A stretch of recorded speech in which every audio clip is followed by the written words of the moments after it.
आज का जो हमारा पहला टॉपिक है, सबसे पहली बात आती है कि भाई डायमेंशनल इक्वेशन का क्या मतलब है। किसी फिजिकल क्वांटिटी की डायमेंशनल इक्वेशन किसे बोलते हैं। कल हमने डायमेंशंस तो पढ़ लिए कि भाई क्या है। डायमेंशनल इक्वेशन किसे बोलते हैं कि अगर आप क्वांटिटी का डायमेंशनल फॉर्मूला लिख के और उस फिजिकल क्वांटिटी को उससे इक्वेट कर देते हो तो वो बन जाती है डायमेंशनल इक्वेशन। फॉर एग्जांपल आप बताएं, मैं अगर वॉल्यूम लेता हूं, वॉल्यूम की डायमेंशनल इक्वेशन बनेगी, इस तरह से लिखना है। इधर जो लिखा है that is dimensional formula MLT। Power बताओगे वॉल्यूम की डायमेंशंस क्या होंगी।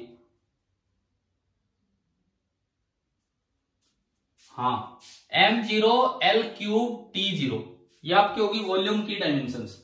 अगर वेलोसिटी की डायमेंशंस पूछूं तो मैं हर क्वांटिटी के डायमेंशनल फॉर्मूले आपको इक्वेट करके और डायमेंशनल इक्वेशन बता रहा हूं क्या है। सॉरी, ये तो है वॉल्यूम और ये है वेलोसिटी।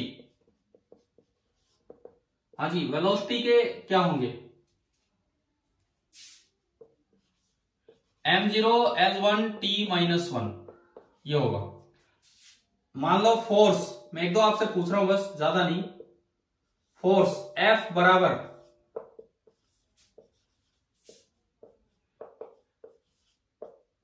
फोर्स होता है मास इंटू एक्सेलरेशन। वेलोसिटी होती है मीटर पर सेकंड, तो मीटर पर सेकंड आ गया। मीटर का m नहीं होता, मीटर का L है लेंथ। ऐसे मास इंटू एक्सेलरेशन, और एक्सेलरेशन होती है मीटर पर सेकंड स्क्वायर में, इसमें जाएगा। अगर आपसे डेंसिटी का पूछा जाए तो ये बहुत सारी डेराइव्ड क्वांटिटीज हैं। डेंसिटी का डायमेंशनल फॉर्मूला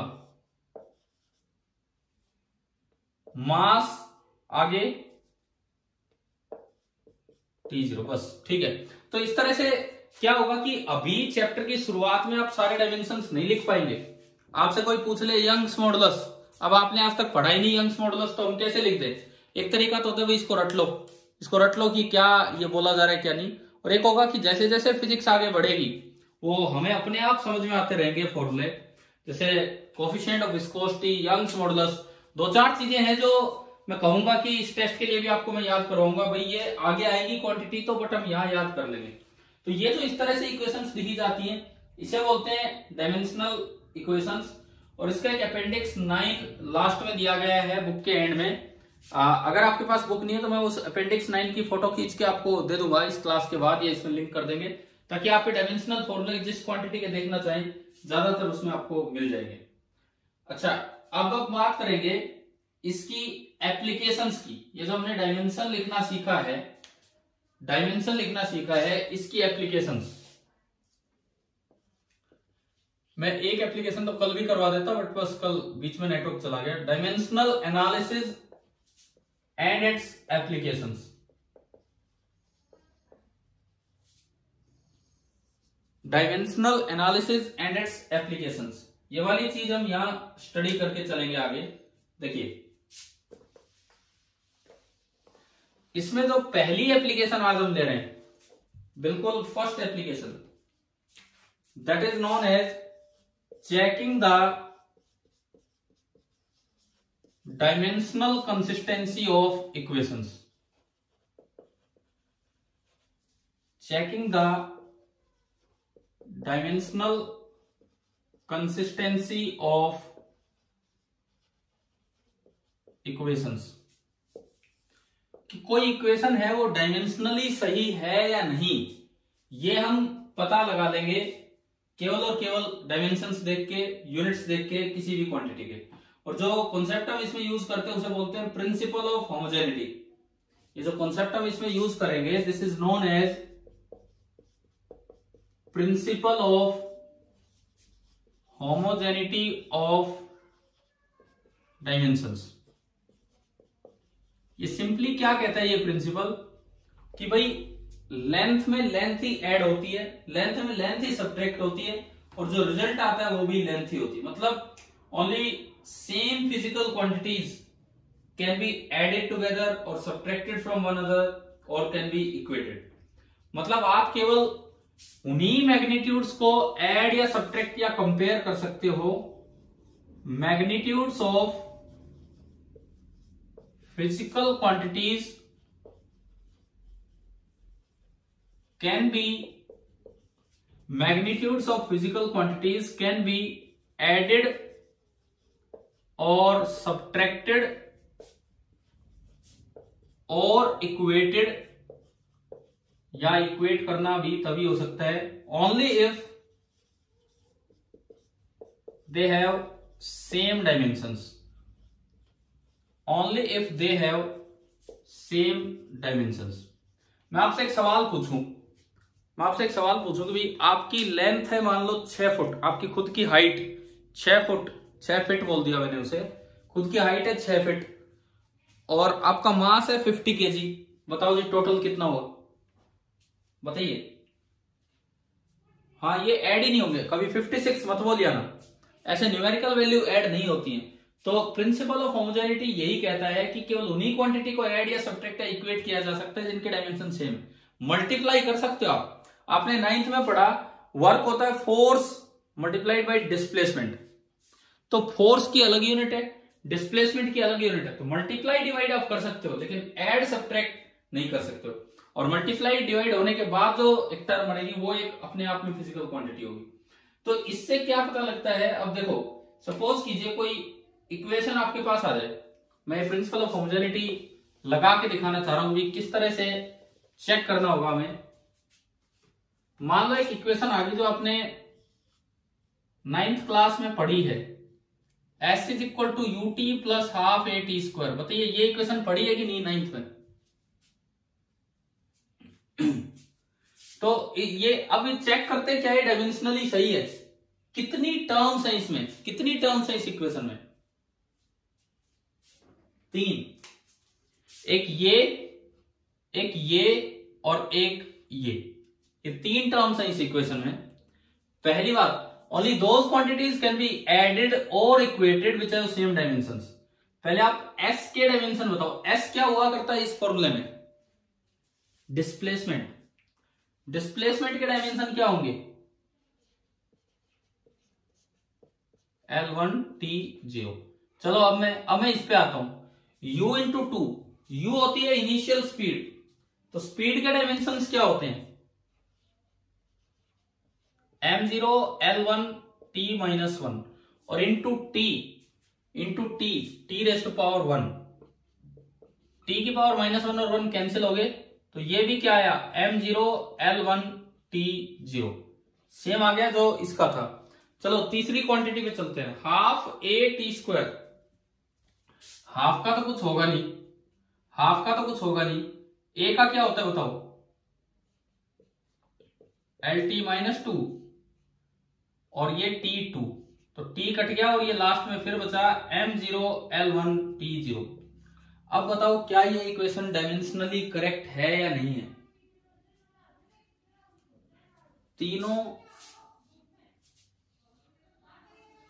तीनों के डायमेंशंस बिल्कुल सेम आ गए। ये वैसे मैं आपको बताऊं ये इक्वेशंस तब वैलिड होती हैं काइनेमेटिक्स में जब एक्सेलरेशन ऑफ द पार्टिकल क्या रहे? Constant. Acceleration of the particle अगर कांस्टेंट हो तो ये इक्वेशन वैलिड हो जाएगी वहां पे, ठीक है। अब आप इसमें एक चीज देखो, मान लो मैं कांस्टेंट एक्सेलरेशन की ही ये इक्वेशन लिखता हूं और मैं यहां से हाफ हटा दूं, हाफ। अब बताओ ये इक्वेशन सही है गलत है?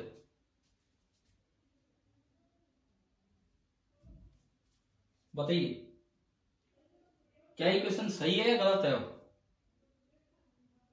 डेफिनेटली गलत है, क्योंकि हम 9th में पढ़ के आते हैं कि कांस्टेंट एक्सेलरेशन की ऐसी तो कोई इक्वेशन नहीं होती। लेकिन आप डायमेंशनली गलती बता ही नहीं पाएंगे। आप डायमेंशन चेक करो तीनों टर्म्स के, हाफ से तो कोई फर्क नहीं पड़ा, चाहे हाफ हटा दो, चाहे हाफ लगा दो, चाहे 2 लगा दो, कुछ भी लगा दो। डायमेंशनल टेस्ट इसका मतलब अपने आप में संपूर्ण टेस्ट नहीं है। ये जो टेस्ट ऑफ कंसिस्टेंसी आप लगाते हैं ये केवल यूनिट्स चेक करता है, लेकिन ये नहीं बताता कि लास्ट में वो इक्वेशन सही है या नहीं। मतलब इससे देखो एक बड़ा अच्छा रिजल्ट ये आता है, अगर डायमेंशनली कोई इक्वेशन गलत है तो डेफिनेटली वो गलत है। डायमेंशनली कोई इक्वेशन गलत है तो डेफिनेटली वो गलत है, उसको सही कोई नहीं कर सकता है। लेकिन अगर डायमेंशनली कोई इक्वेशन सही है तो हम यूं श्योर नहीं हो सकते कि वो इक्वेशन सही हो, क्या पता उसमें कोई हाफ 2 या ऐसी चीज की मिस्टेक दे रखी हो। क्या ये बात समझ में आ गई? अब देखो एनसीईआरटी में बोल्ड करके एक लाइन लिखिए, ध्यान से सुनना। If an equation falls this consistency test, if an equation falls नहीं है, फेल्स होगा, ये फेल्स, ये देखिए इसमें फॉल्स रहा है, फेल्स है वैसे यहाँ पे। If an equation fails this consistency test, अगर कोई इस टेस्ट में फेल हो जाती है, इट इज प्रूव्ड रॉन्ग, तो श्योर है कि वो गलत है। But if it passes this test, अगर लेकिन इस टेस्ट में वो सही निकल के आती है, the equation is not proved right, तो हम ये श्योर नहीं कह सकते कि इक्वेशन सही है। Thus a dimensionally correct equation need not be actually an exact equation, but dimensionally wrong equation must be wrong. तो शायद आपको ये पॉइंट्स अच्छे से इस एग्जांपल से क्लियर भी हो गए होंगे, ठीक है। अब इसके बाद इसी एप्लीकेशन पे इसके ना दो शॉर्ट एग्जांपल्स हैं, मैं फटाफट आपको दिखा देता हूं, बड़े आसान से हैं। एक इक्वेशन इन्होंने लिखी है एग्जांपल 2.15। सबसे पहले मैं ये एनसीईआरटी का एग्जांपल 2.15 लेता हूं, 15th एग्जांपल इस चैप्टर का। इसमें लिखता है, एक इक्वेशन इन्होंने लिखी है, हाफ एम वी स्क्वायर बराबर m g h, half m v square बराबर एम जी एच, ये लिखा हुआ है। यहां लिखता है एम मास है, वी वेलोसिटी है, g acceleration due to gravity है और एच हाइट है। Check whether this equation is dimensionally correct और नॉट। अब हम चेक करते हैं इस इक्वेशन को, डायमेंशनली ये इक्वेशन सही है या नहीं। सबसे पहले मैंने ये साइड उठाई, left hand side. Half m v square के डायमेंशंस लिखो, ये क्या होंगे, हाफ का कुछ नहीं, मास का m और वेलोसिटी का LT-1 और उसका स्क्वायर, तो ये बन गया m1L2T-2। आ गया समझ में ना पहला तो। उसके बाद आप दूसरी साइड गए, mgh, दो ही टर्म है इसमें, कोई इक्वल टू माइनस तो है ही नहीं। m मास तो m ही हो गया, g एक्सेलरेशन LT-2 और h एक लेंथ है, हाइट तो l। कितना आएगा ये, m की power 1, l rest power 1 + 1 2 and t rest power -2। देखो भाई क्या सेम आ गए कि नहीं। तो इसका मतलब ये इक्वेशन डायमेंशनली सही है, एग्जैक्टली कहीं लगा सकते हो या नहीं वो हम नहीं कह रहे, क्योंकि ये एक तरह से ना, अगर आपको नजर आ रहा हो तो एनर्जी कंजर्वेशन की इक्वेशन है कि जो पहले काइनेटिक एनर्जी थी वो होगी पोटेंशियल एनर्जी, परंतु ये हर जगह वैलिड नहीं होती। आप ऐसी जगह लगा देते जैसे आपने किसी चीज को ऊपर थ्रो किया, तो जब ग्राउंड पे थे तो उसकी स्पीड की वजह से एनर्जी थी हाफ एम वी स्क्वायर, और हाईएस्ट पॉइंट पे उसकी स्पीड 0 होगी लेकिन केवल पोटेंशियल आ गई mgh, परंतु हर जगह ये इक्वेशन वैलिड नहीं होगी। तो डायमेंशनली ये इक्वेशन सही है, कहीं लग भी सकती है, नहीं भी, वो एक अलग मैटर है। चलो ये वाला एग्जांपल आ गया समझ में, ठीक है। अब एग्जांपल 2.16 में, एग्जांपल 2.16 में ABCDE 5 पार्ट दे रखे हैं। मैं फटाफट आपको ये और दिखाता हूं कि किस तरह से बस डायमेंशनल वेरिफिकेशन करना है कि इक्वेशन सही है या नहीं है। 2.16 ये हम देख रहे हैं। देखिए इसमें लिखता है कि पहली इक्वेशन k बराबर m square v cube, k बराबर m square v cube, where k is the kinetic energy, k kinetic energy, बाकी आपको पता ही क्या मतलब है। अब एक बार आप एनर्जी के डायमेंशंस बताओ क्या होते हैं। एनर्जी के डायमेंशंस, एनर्जी और वर्क के सेम डायमेंशन होते हैं। एनर्जी और वर्क दोनों की यूनिट जूल होती है, और वर्क होता है फोर्स इनटू डिस्प्लेसमेंट। तो फोर्स का क्या होगा, हाँ फोर्स का mLT-2 और डिस्प्लेसमेंट का L, तो ये बन गया m1L2 and T-2, m1L2 and T-2। फिर आप इधर आओ, m square v cube, m square v cube, m की पावर तो 2 और वेलोसिटी LT-1 की पावर 3, तो ये बना m2L3T-3। बताओ क्या सेम आ रहे हैं दोनों, क्या दोनों सेम आ रहे हैं डायमेंशंस। इसका मतलब ये इक्वेशन डायमेंशनली गलत है। सेकंड में लिखता है k बराबर, ये सब में k ही है, सेकंड में इधर बस चेंज हो गया, k बराबर हाफ एम वी स्क्वायर, तो इधर तो ये डायमेंशन हमने लिखे रखे हैं, हाफ एम वी स्क्वायर। ये तो वैसे भी आप जानते हो फॉर्मूला होता है काइनेटिक एनर्जी का, तो सही मिलेगा ही। हाफ का कुछ नहीं है, m का m और v होता है LT-1 और उसकी पावर 2, LT-1 की पावर 2, तो ये बन गया M1L2T माइनस 2। या सेम आगे, इसका मतलब ये सही है। तीसरे पार्ट में लिखता है K बराबर M वे M इंटू ए। चलो आप खुद करेंगे थर्ड पार्ट, K बराबर M इंटू ए। अभी बताओ मुझे सही होगा कि गलत होगा? M इंटू ए,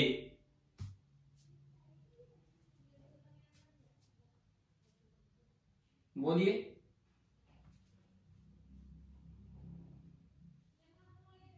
गलत होगा, वो नहीं मैच होगा। हाँ ठीक है। अब चौथा है K बराबर 3/16 MV स्क्वायर। ये बताओ सही है कि गलत है? 3/16 MV, तो हम तो डायमेंशनल ही बोल सकते हैं यहाँ, और आगे नहीं। इन्होंने पूछा भी है कि डायमेंशनल कंसिस्टेंसी बताइए, तो डायमेंशनली ये इक्वेशन बिल्कुल सही है, आप इसको गलत नहीं करके आएंगे। और पांचवा लिखा है आखिरी सवाल इसमें, K बराबर half MV square plus MA। ये बताइए सही है गलत है?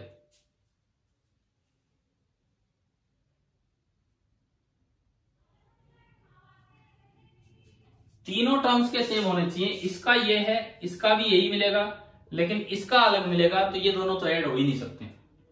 तब बताओ कंसिस्टेंसी टेस्ट क्या है, प्रिंसिपल ऑफ होमोजेनिटी वाला, ये समझ में आ गया होगा सभी को? ठीक है।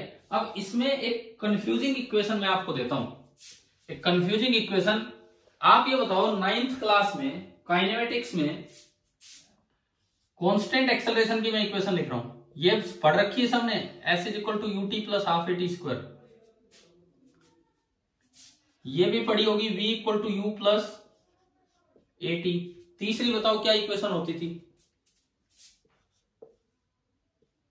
V square minus u square equal to 2AS। लेकिन ये पढ़ी है क्या nth सेकंड के डिस्प्लेसमेंट की इक्वेशन 9th क्लास में? एक तो होता है 0 से 10 सेकंड, एक होता है केवल 10वें सेकंड। तो वो इक्वेशन ऐसे याद की जाती है, u plus a/2 into 2n-1। पढ़िए ये इक्वेशन, जिसने नहीं पढ़ी उसको बता देता हूं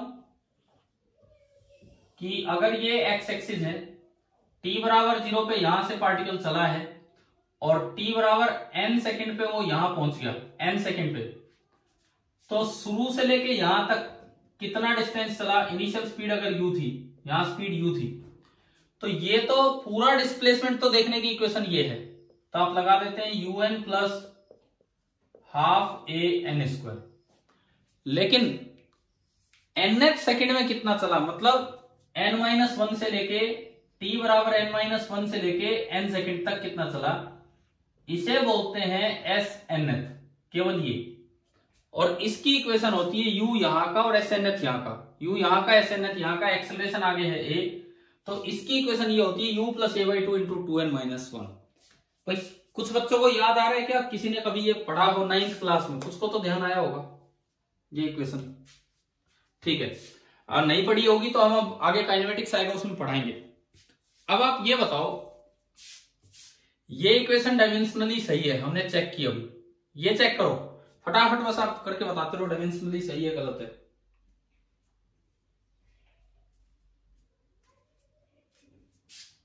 V, U और AT बताइए। LT-1 LT-1 और यहाँ LT-2 इंटू T, तो LT- सही है। ये इक्वेशन बताओ डायमेंशनली सही है कि नहीं?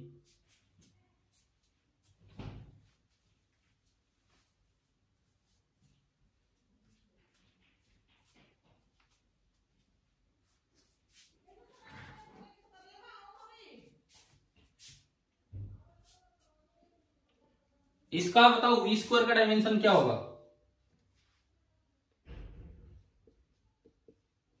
L2T-2। U स्क्वायर का भी L2T-2। 2AS का क्या होगा? 2AS का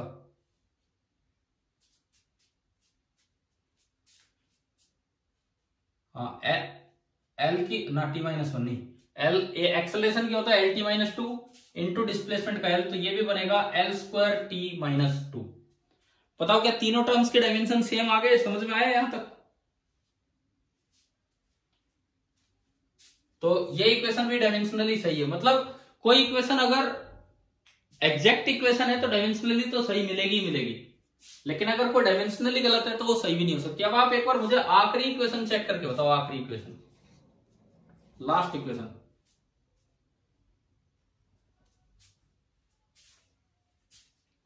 एस एन एथ है डिस्प्लेसमेंट, इसके डायमेंशन बताओ क्या है इसके, एस एन एथ के ओनली एल, इसके बताओ एल की पावर एन कहां से आ गया, एस एन एच का मतलब है एन एच सेकेंड में कितना वो चला, तो 10 मीटर चला, 15 मीटर चला, 1 मीटर चला, तो मीटर में आएगा तो एल होगा उसका केवल, एस एन एच का केवल एल। अब आप इसका बताओ यू का, स्पीड का, एल टी माइनस वन। तो यार ये तो गड़बड़ नहीं हो रही है यहां पे, ये एल ये एल टी माइनस वन, तो ये इक्वेशन डायमेंशनली सही है कि गलत है। और वैसे इक्वेशन सही है, आपने पढ़ी है 9th में, तो ऐसा कैसे हो सकता है, यही तो हम बोल रहे हैं।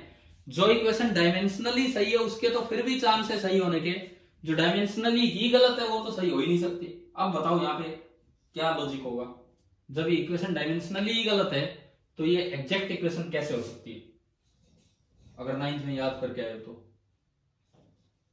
मैं बताता हूं, सुनो इसकी एक्सप्लेनेशन देखिए। पहली बात, आपको कंफ्यूजन क्या था इसमें समझ में आ गया, क्वेश्चन क्या बना है यहाँ पे। ये एग्जैक्ट इक्वेशन होती है displacement in nth second is equal to u into 1 second plus half into a into 2 times n minus 1 second और इंटू 1 सेकेंड। ये जो इक्वेशन आप 9th में याद करके आते हो, ये असल में ये इक्वेशन होती है इतनी बड़ी इक्वेशन। अब 1 से मल्टीप्लाई करो ना करो कोई फर्क नहीं पड़ता। जैसे क्वेश्चन में u दिया है 5 मीटर पर सेकेंड, तो आप तो 5 वैल्यू पुट करके और चुपचाप आगे बढ़ जाते हो, आपको पता ही नहीं कि आपने क्या कर दिया है। यहाँ पे 5 मीटर पर सेकेंड को आप 1 सेकेंड से मल्टीप्लाई करते हो, सेकेंड से सेकेंड काटते हो और केवल 5 मीटर उठाते हो वहां से। समझ में आ रहा है क्या करना होता है उसमें, उस इक्वेशन में। ठीक है, इसकी डिटेल तो हम लेंगे आगे। तो ये गलत तरीके से याद कर रखी होती है, असल में इक्वेशन ये होती है। अब इसको चेक करो। अब मान लो कभी एग्जाम में क्वेश्चन आ जाए कि क्या है जो ये इक्वेशन मैंने मिटाई, क्या ये डायमेंशनली सही थी, तो आप जवाब देंगे बिल्कुल सही थी, बस लिखने का तरीका गलत था कि क्योंकि वो एग्जैक्ट इक्वेशन है। एग्जैक्ट इक्वेशन डायमेंशनली तो गलत हो ही नहीं सकती है, परंतु लिखने का तरीका गलत था, बस वो लिख के सही दिखा देंगे। अब देखो आप डायमेंशंस चेक करते हैं। डिस्प्लेसमेंट के डायमेंशंस क्या होते हैं, एल। ठीक है, अब इस पे आओ, u into 1 second, u velocity का क्या होता है, एल टी माइनस 1, और 1 सेकेंड का t, तो ये भी क्या बना, ओनली एल। इधर आओ, हाफ का कुछ नहीं, a का क्या होता है, a का एल टी माइनस 2। अब इसको उठाओ, ये 2n, n एक टाइम है तो वो भी सेकंड में मिलेगा, जैसे 10वां सेकंड, 11वां सेकंड, किस समय पूछा है, माइनस 1 सेकंड। इसके डायमेंशन टाइम, इसके टाइम, टाइम में से टाइम घटाओगे तो क्या बचेगा, टाइम ही बचेगा। तो इस टर्म के डायमेंशन t हुए।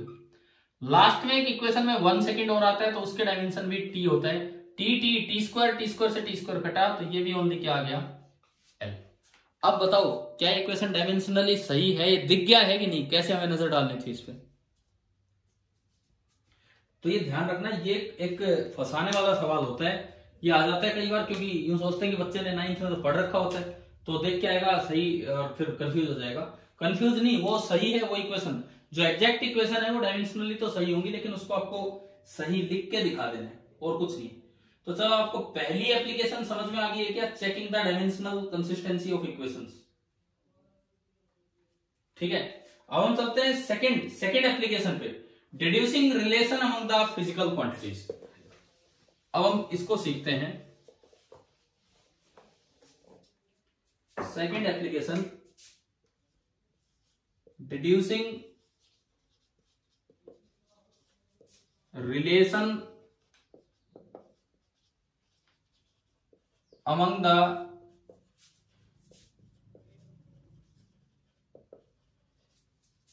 फिजिकल क्वांटिटीज, कि भाई फिजिकल क्वांटिटीज में क्या रिलेशन होगा, ये कैसे यहां से पता लगाएं। जैसे आपको ध्यान हो, अभी हमने क्या वो एरर में वो क्वेश्चन लिया था, टाइम पीरियड से जी निकालना, t इक्वल टू 2π√L/g वाला क्वेश्चन करवाया था आपको पिछले लेक्चर में। कोई ऐसा सवाल करवाया था क्या जिसमें टाइम पीरियड का फॉर्मूला यूज करके और जी की वैल्यू में एरर पूछा गया हो? बोलो भाई, जवाब दो।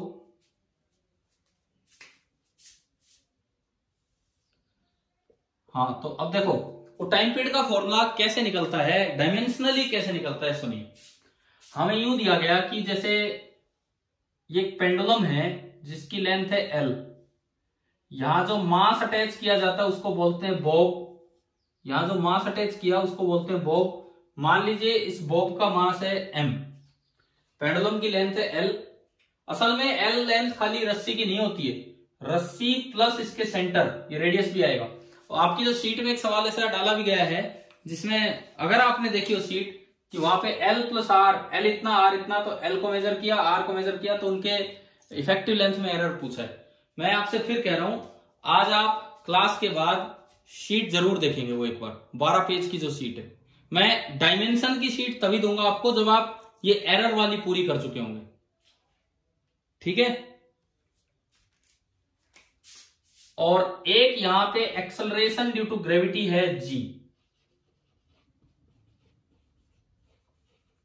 Acceleration due to gravity is g।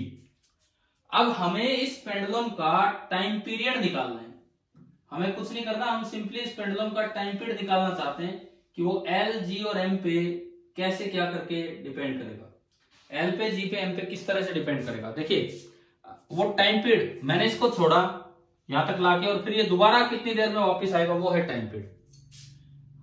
हमें ये दिया गया है कि दिस टाइम पीरियड जब फंक्शन ऑफ, मतलब किन किन पे डिपेंड करता है, L, G और M।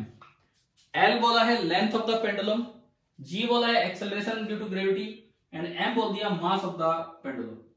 अब मुझे ये निकालना है कि डायमेंशनल एनालिसिस से मैं ये फॉर्मूला निकाल के लाऊं कि T कैसे इन पे डिपेंड करेगा। तो देखते हैं, सुनो। लेट डायमेंशनली इसको ऐसे सोल्व किया जाता है, T is proportional to, L पे डिपेंड कर रहा है, लेकिन किस तरह डिपेंड कर रहा है हमें नहीं पता। L की पावर ABC भी बोल सकते हो, XYZ भी बोल सकते हो, इन तीनों की। हमने माना इसकी पावर X पे डिपेंड कर रहे हैं, इसकी पावर Y पे डिपेंड कर रहे हैं, और इसकी पावर Z पे डिपेंड कर रहे हैं। चाहे आप ABC पावर बोल लो, चाहे XYZ, तीनों की तीन पावर हमने दी। अगर मैं तीनों को इकट्ठा करूं, अगर मैं इन तीनों को इकट्ठा करूं तो हम बोल पाएंगे कि T इज प्रोपोर्शनल टू, अगर मैं इन तीनों को एक साथ इकट्ठा कर दूं तो हम बोल पाएंगे T is proportional to L raise to power X, G raise to power Y and M raise to power Z।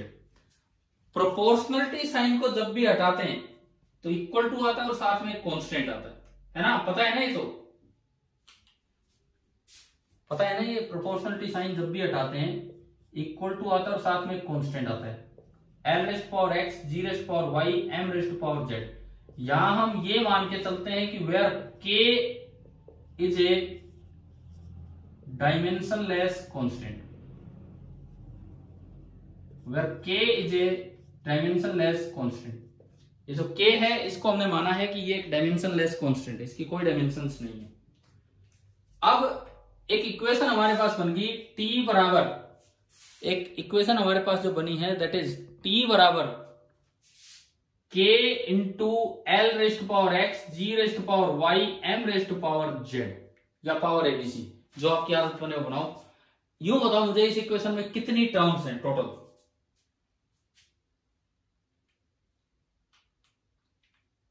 दो। इक्वेशन में एक तो नहीं हो सकती, एक इधर और एक इधर, एक LHS में एक RHS में, क्योंकि बीच में कोई प्लस माइनस है नहीं, तो उधर एक ही टर्म है, इक्वल टू है तो चेंज होगी। अब डायमेंशनल मेथड से हम X, Y और Z की इक्वेशन ले आएंगे। अगर ये इक्वेशन सही है तो दोनों टर्म्स के डायमेंशन सेम होंगे, तो आप इनको लिख लो मास, लेंथ और टाइम में। आप टाइम पीरियड को लिख सकते हो M0, L0, T1। Time period को हमने लिख दिया M0 L0 T1। के कोई डायमेंशन नहीं है, हमने पहले एज्यूम किया है के डायमेंशन लेस। L लेंथ है, लेंथ के डायमेंशन केवल L होते हैं, L raise to power x। G acceleration है, एक्सेलरेशन के LT minus 2 raise to power y and mass का m raise to power z। अब हमें क्या करना है, यहां पे पावर्स को इकट्ठा करना है MLT के रूप में। तो इधर तो आ रहा है M0 L0 T1, इधर भाई बताओ टोटल m की पावर कितनी है, m की टोटल पावर, इस साइड m की total power only z। l की पावर बताओ टोटल कितनी है, बोलिए। हाँ, x यहां और y यहां और बेस से में तो पावर ऐड हो जाती है x प्लस वाई। t की पावर बताओ कितनी है, बोलते रहो फटाफट। t की पावर -2y। अब 3 वेरिएबल हैं तो सोल्व करने के लिए हमें 3 इक्वेशन चाहिए। तो 3 इक्वेशन दिख रही है, दोनों साइड के डायमेंशन सेम है, तो आप डायमेंशन मतलब पावर सेम कर दो, एक्सपोनेंट्स को इक्वेट कर दो पावर्स को। पहली इक्वेशन क्या आई, Z0। Second equation x plus y is equal to 0 and third equation -2y is equal to 1। तो यहां से मेरे पास y आ गया -12, और अगर मैं इसका यूज करूं तो x है -y, x is equal to -y, और ये मैंने इसमें पुट की तो x आ गया ½ तो अब फाइनली मेरे पास तीनों वैल्यूज आ चुकी हैं, x ½ y -½ और z है 0। पता है, क्लियर हुआ ये, ठीक है। अब इनको यहां पुट कर दो, ये जो आपका फॉर्मूला था यहां आप पुट कर दीजिए। तो जो आपका टाइम पीरियड आया, जो भी आपका टाइम पीरियड बना वो बन गया t बराबर k इंटू l। l की पावर कितनी है x कितना है ½ l raise to power ½ g की पावर y आया -½ m की पावर z और z आया 0, यानी कि m पे तो ये डिपेंड ही नहीं कर रहा, तो टाइम पीरियड आ गया k इंटू एल की पावर ½ अपॉन g की पावर ½ और पावर ½ अंडर रूट की तरह लिखा जा सकता है। तो मेरे पास डायमेंशनल मेथड से टाइम पीरियड का ये फॉर्मूला आ गया, इससे आगे मैं नहीं जा सकता हूं। डायमेंशनल मेथड से मैं इससे आगे नहीं जा सकता हूं, क्यों? क्योंकि यही एक लिमिटेशन है डायमेंशनल मेथड की कि k की वैल्यू आप यहां से नहीं निकाल सकते। क्या इतना आ गया समझ में यहां तक? ठीक है। अब k की वैल्यू यहां पे एक्सपेरिमेंटली निकाल ली जाती है, k की वैल्यू एक्सपेरिमेंटली निकाल ली जाती है। कैसे? आपको ये फिक्स लेंथ आपको पता होगा, उतनी लेंथ का एक पेंडुलम लीजिए और उसका टाइम पीरियड एक्सपेरिमेंटली मेजर कर दीजिए। आपको टाइम पीरियड भी इसमें पुट करना होगा, लेंथ भी पुट करनी होगी जो आपने ली है, जी आपको पता है। तो on putting the values of L, G and T जो आप एक्सपेरिमेंटली निकाल रहे होंगे, वी गेट K बराबर 2π। तो ये चीज तो इस मेथड में आ नहीं सकती है। एग्जैक्ट 2π मैकेनिक्स जब आगे बढ़ेगी, SHM वाले चैप्टर में जाके हम सीखेंगे कि कैसे आया। तो आपने 2π यहां पुट किया तो टाइम पीरियड आ जाएगा 2π अंडर रूट ऑफ L/G। नहीं तो आप यहां भी छोड़ के आ सकते थे। अब बताओ, ये फॉर्मूला डेराइव करना आ गया कि किस तरह डिड्यूस किए जाते हैं, रिलेशंस कैसे निकाले जाते हैं among the physical quantities. Clear हो गया ये वाला मेथड? ठीक है।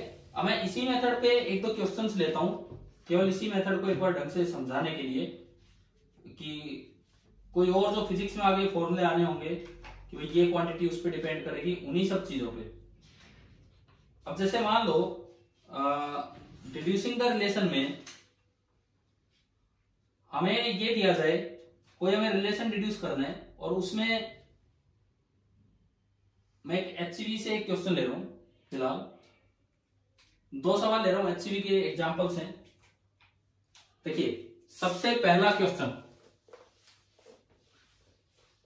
अभी तक 2 एप्लीकेशन हुई, अभी और भी एप्लीकेशन है इसकी, पहले मैं इन पे ही कुछ सवाल लेता हूं। देखो एक सवाल इसमें लिखा है, test dimensionally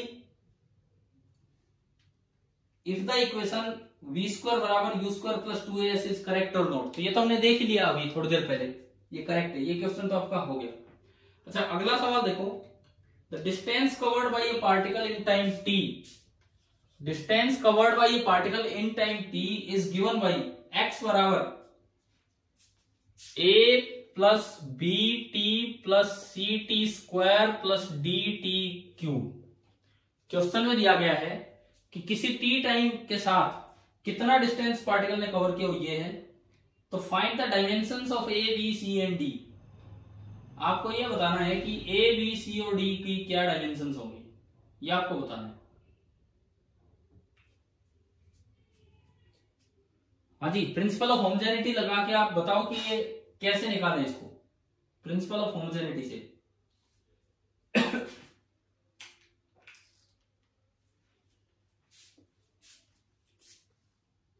principal of homogeneity क्या कहता है कि हर टर्म की डायमेंशन सेम होंगी। क्वेश्चन ये है कि ये डिस्टेंस है और टी टाइम है, तो आपको ये निकालना है कि ए का डायमेंशन क्या होगा, बी का क्या होगा, सी का क्या होगा और डी का क्या होगा। कैसे करें?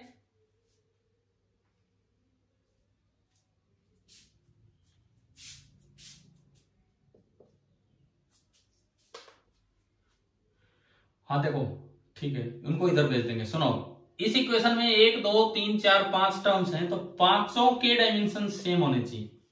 x का जो डायमेंशन है वही a का है, वही bt का है, वही ct स्क्वायर का है और वही dt क्यूब का है।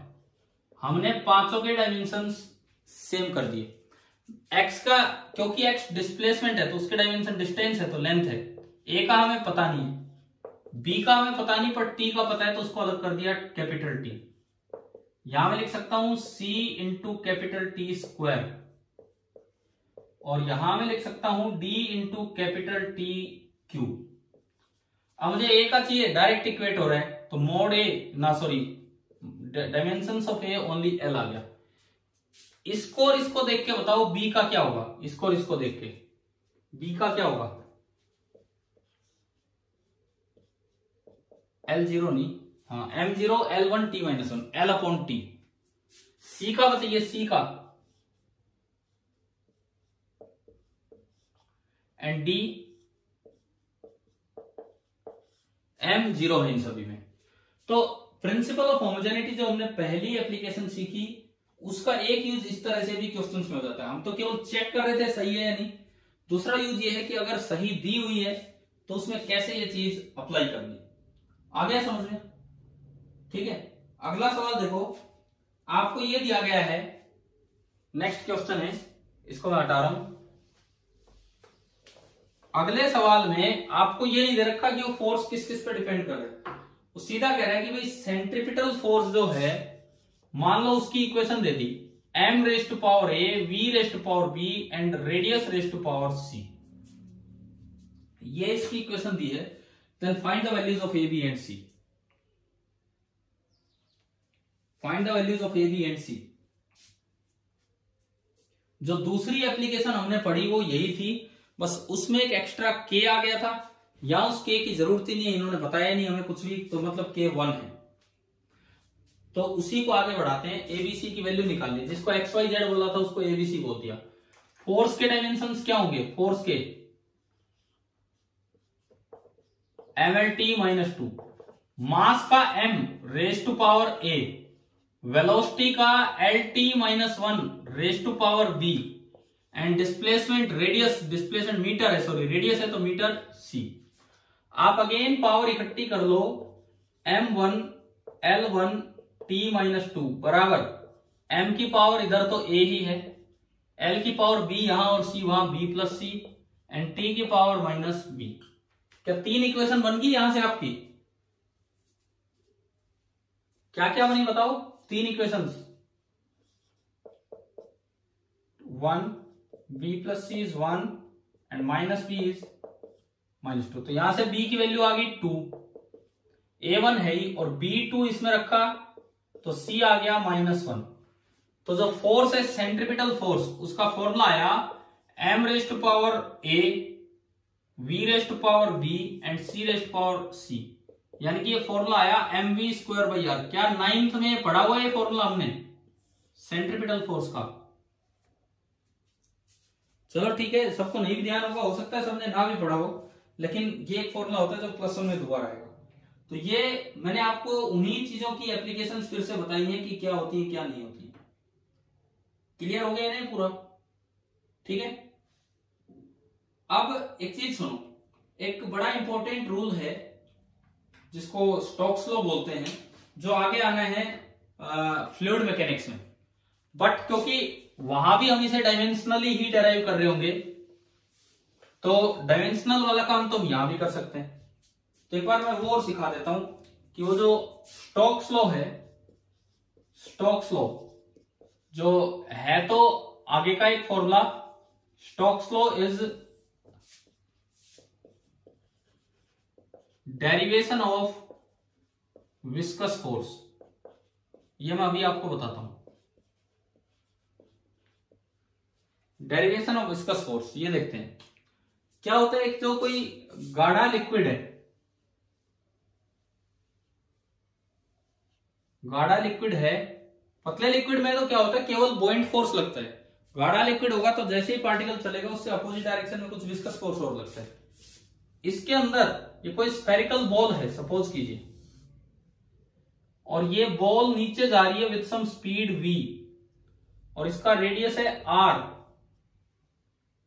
और इस लिक्विड की एक टर्म होती है जिसे बोलते हैं कोफिशिएंट ऑफ विस्कोसिटी। ये क्या होती है हम फ्लूइड मैकेनिक्स में ही आपको समझा पाएंगे। मतलब लिक्विड के गाढ़ेपन को बताने वाली एक टर्म, और इसका सिंबल ये होता है। ये सिंबल बताओ इसको क्या बोलते हैं? इस सिंबल को क्या बोलते हैं? इस सिंबल ईटा, ईटा, ETA, नीटा, नीटा मत बोलते ना, एन नहीं है, ईटा होता है कोफिशिएंट ऑफ विस्कोसिटी, ईटा। तो अब इसके डायमेंशंस तो वहां चल के वैसे तो आपको पता लगेंगे, लेकिन इस चैप्टर के लिए, इस क्वेश्चन के लिए आपको यहाँ याद करना पड़ेगा। यही तो चीज है ना, ये थोड़ी सी ड्रॉबैक है इस चैप्टर में यहाँ, कि आपको आगे की चीजों के डायमेंशंस याद रखने पड़ते हैं। m1 L-1 T-1 जब हम सीखेंगे कि कोफिशिएंट ऑफ विस्कोसिटी होता क्या है, तब तो ये हमारे लिए बड़ा आसान हो जाएगा याद रखना। लेकिन अभी भी हमें याद करना चाहिए कि विस्कोसिटी या कोफिशिएंट ऑफ विस्कोसिटी का ये डायमेंशन होते हैं। अब देखो इस सवाल में, स्टोक्स लॉ में ये कहा जाता है कि जब ये नीचे जाएगा तो इस पे अपोजिट डायरेक्शन में लिक्विड एक फोर्स लगा रहा होगा जिसे हम F बोलेंगे, F विस्कस।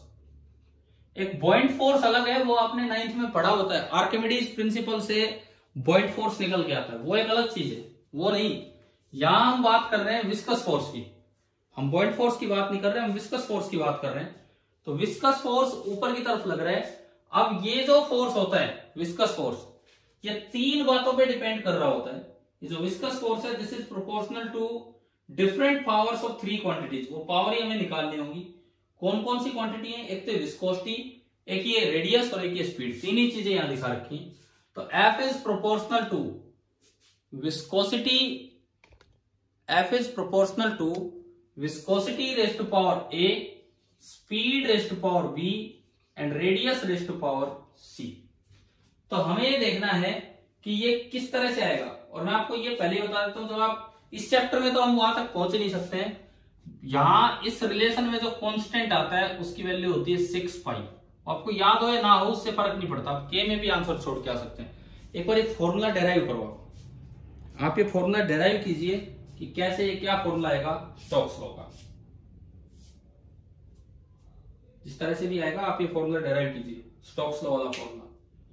कर रहे हैं ना? पहले मुझे बताओ, तभी मैं वेट करूं। ठीक है, आप कीजिए, 2-3 मिनट लगेंगे और एबीसी की वैल्यूज निकाल के लाएं कि क्या आ रही है क्या नहीं आ रही।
हाँ जी ठीक है, बिल्कुल सही, क्योंकि जो स्टोक्स लॉ का फॉर्मूला होता है वो होता है 6 पाई ईटा आर वी। आगे के लिए एक फॉर्मूला हमने बना भी लिया है, लेकिन डायमेंशनली कैसे आता है वो आपको याद आना चाहिए। देखो मैं करके दिखा देता हूं। अब क्या सबका आ गया क्या ये? लेकिन ये क्वेश्चन तभी होगा जब आप याद करते हो। मैं आपको अभी रिकमेंड करूंगा कि ये फॉर्मूला आप याद कर लीजिए। क्या पता आपके इस ऑब्जेक्टिव जो मंडे को ऑब्जेक्टिव टेस्ट होना, क्या पता कहीं यूज करना पड़ जाए ईटा विस्कोसिटी। तो इसमें देखो आपने ये बनाया, तो F बराबर some constant dimensionless constant eta raised power a, v raised power b, r raised power c. Dimensions रखे, फोर्स का होता है mlt-2, के डायमेंशनलेस है, ईटा का ये लिखा हुआ है m1 l-1 t-1 power a, velocity lt-1 power b, radius l power c।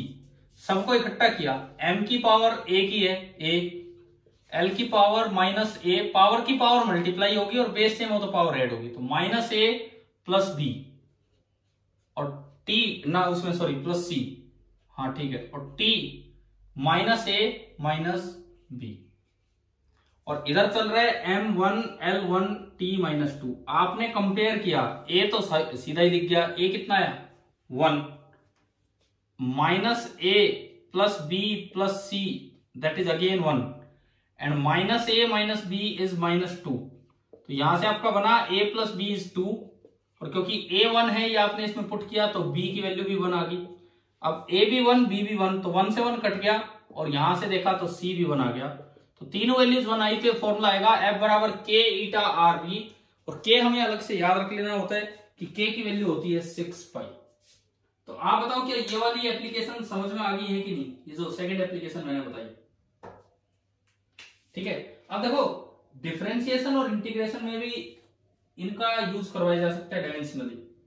कैसे वो मैं आपको समझाता हूं अभी। डिफरेंशिएशन और इंटीग्रेशन में इसका क्या यूज है देखिए। आप ये बताओ, डिफरेंशिएशन में लिखते हैं dx बाई dt। dx का क्या मतलब है? dx चेंज इन x, समझ गए हो ना। dx का मतलब क्या होता है? चेंज इन x। जैसे x अगर लेंथ है तो चेंज इन लेंथ, तो अगर लेंथ की यूनिट मीटर है तो चेंज इन लेंथ की भी क्या होगी? मीटर। अब मैं आपको बता रहा हूं कि डिफरेंशिएशन और इंटीग्रेशन में क्या इसका यूज है। ये जो हम डायमेंशन वाला मेथड सीख रहे हैं, इसका क्या यूज। अभी एक तीसरी एप्लीकेशन और है इसकी, लेकिन आज इतना टाइम नहीं कि मैं थर्ड एप्लीकेशन पे जाऊं, तो मैं इन्हीं से रिलेटेड जो छोटी छोटी बातें वो करवा रहा हूं। वो यूनिट कन्वर्जन वाली वो कल करेंगे। अभी देखो आप, मान लो कहीं लिखा है dx बाई dt। अब मुझसे पूछा भाई न्यूमरेटर का डायमेंशन बताओ, तो dx का मतलब है change in position, change in length, metre minus metre, तो इसका ओनली क्या बचेगा? जो लेंथ का होता है वो l। dt का मतलब है change in time, time minus time, second minus second, तो इसका भी ओनली क्या बचेगा? टाइम। तो इसका इकट्ठा हो गया lt-1। अगर इसका पूरा डायमेंशन पूछा जाए lt-1। ये तो हुआ डिफरेंशिएशन। इंटीग्रेशन का ज्योमेट्रिकल मीनिंग, ना ज्योमेट्रिकल छोड़ो, इंटीग्रेशन जो सिंबल है उसका मतलब होता है सम, कि आप आगे लिखी हुई क्वांटिटीज का सम कर रहे हो।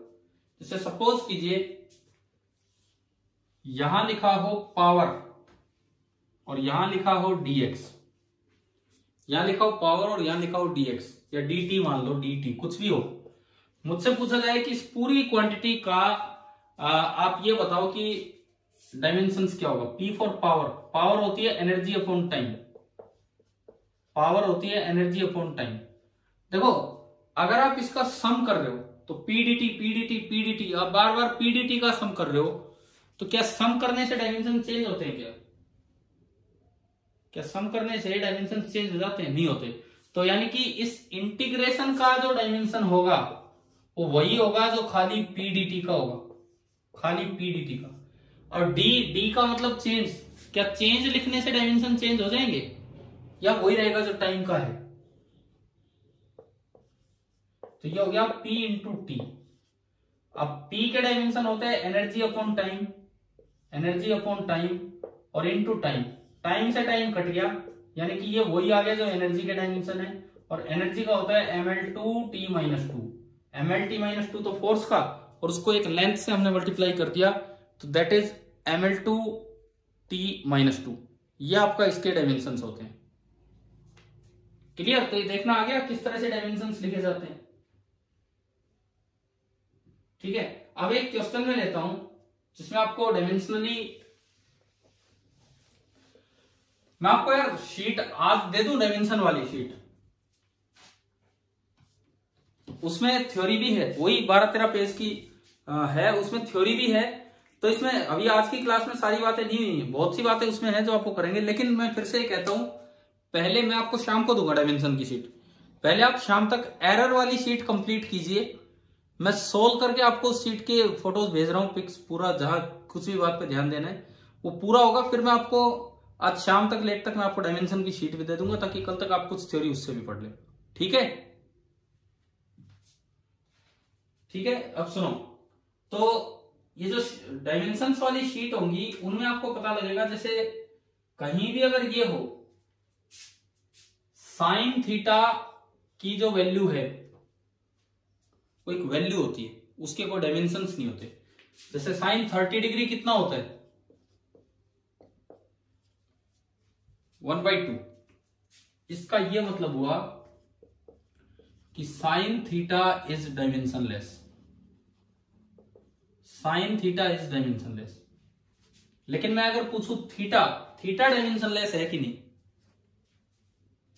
बताओ, थीटा की यूनिट होती थी, थीटा की यूनिट होती थी या नहीं? क्या यूनिट होती थी थीटा की? प्लेन एंगल की क्या यूनिट होती थी?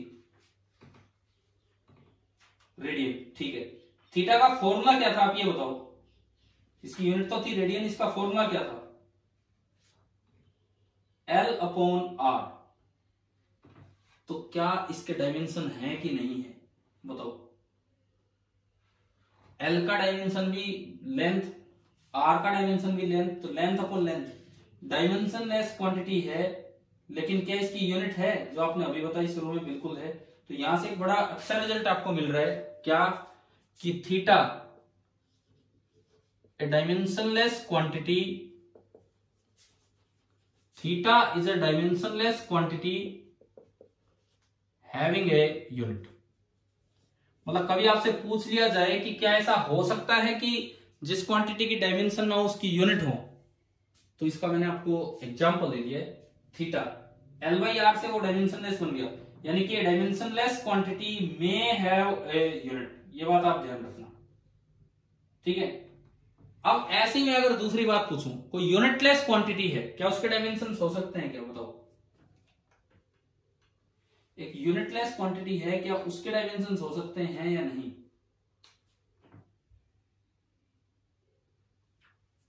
बताओ। बिल्कुल नहीं हो सकते। जो यूनिटनेस है, यूनिटलेस क्वांटिटी, जैसे मैं अब 10th में अभी पढ़ के रिफ्रैक्टिव इंडेक्स पढ़ा आपने ऑप्टिक्स में। रिफ्रैक्टिव इंडेक्स होता है स्पीड ऑफ लाइट का रेशियो, स्पीड ऑफ लाइट का रेशियो, वैक्यूम और मीडियम का ratio, speed of light in vacuum upon speed of light in medium. ऊपर भी स्पीड, नीचे भी स्पीड, तो डायमेंशन क्या है रिफ्रैक्टिव इंडेक्स के? 0, कोई डायमेंशन ही नहीं है। स्पीड से स्पीड कट की डायमेंशन लेस है। क्या रिफ्रैक्टिव इंडेक्स की कोई यूनिट होती है? नहीं होती। तो आप एक रिजल्ट याद रखेंगे, क्या? ए डायमेंशनलेस क्वांटिटी, ए डायमेंशनलेस क्वांटिटी मे और may not have a unit. वो खाली मे लिख दो तब भी एक ही बात है, मे हैव अ यूनिट या may not have a unit, कुछ जरूरी नहीं है, क्योंकि हो भी सकती है, नहीं भी। मैंने आपको 2 एग्जांपल दिए कि रिफ्रैक्टिव इंडेक्स भी डायमेंशनलेस है और एंगल भी डायमेंशनलेस है, लेकिन एंगल की यूनिट होती है, रिफ्रैक्टिव इंडेक्स की नहीं होती है। But a unitless quantity, a unitless quantity has no dimensions, उसके कभी कोई डायमेंशन नहीं होंगे। क्या ये बात याद हो जाएंगी? समझ में आ गया ये पॉइंट? ठीक है। अब ये बताओ, कहीं इस तरह से लिखा हो sine inverse of a value, ये क्या चीज है? क्या चीज है ये? कौन सी फिजिकल क्वांटिटी है?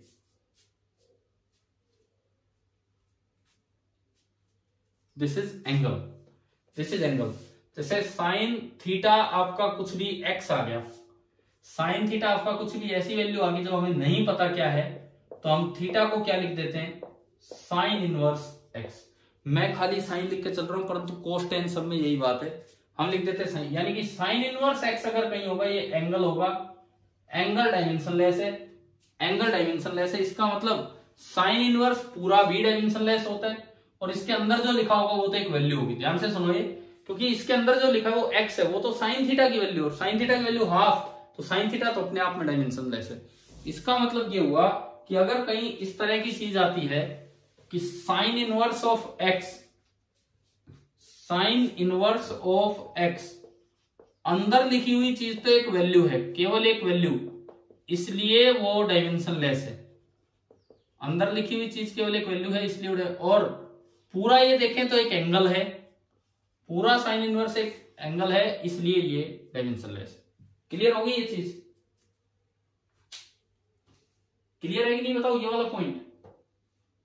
तो हमें एक आज की क्लास का आखिरी सवाल लेते हैं। इस तरह से है क्वेश्चन कि integral of dx upon √2ax minus x square, ये आपको इंटीग्रेशन में दिया है, dx upon √2x minus x square बराबर a⁻n sine inverse of x/a minus 1। ये एक इक्वेशन हमें दी है। अब इंटीग्रेशन हम इतना नहीं जानते, हम बहुत बार इंटीग्रेशन पे नहीं जाते, बस अभी क्वेश्चन आ गया मैथमेटिकल टूल्स में कि n की वैल्यू बताओ, और मैं इतना इंटीग्रेशन करना जानता ही नहीं कि इसको सोल्व कैसे करें। तो इंटीग्रेशन नहीं भी जानते तब भी आप डायमेंशनली ये आंसर देंगे। पता ही, आप एक बार ट्राई कीजिए कि n क्या होगा, इसमें n क्या होगा ये आपको बताना है।